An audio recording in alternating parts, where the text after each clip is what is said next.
ఇటువంటి దేవుని సంగమ ఈ యొక్క పునరుద్ధాన రోజున మరి ప్రభు సన్నిధానికి మనందరం కూడా ప్రభుని ఆరాధించడానికి వచ్చి ఉన్నాం.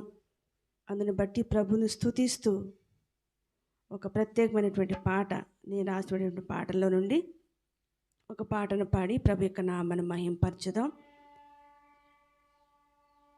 ఆరాధింతును దేవా ఆత్మతో సత్యముతో ప్రతిదినము ప్రతి క్షణము అన్ని వేళలా ఆరాధింతును అనే పాటను పాడి ప్రభు యొక్క నామను మహింపరచుదాం. ఆరాధింతును దేవా ఆత్మతో సత్యముతో నిన్ను దేవా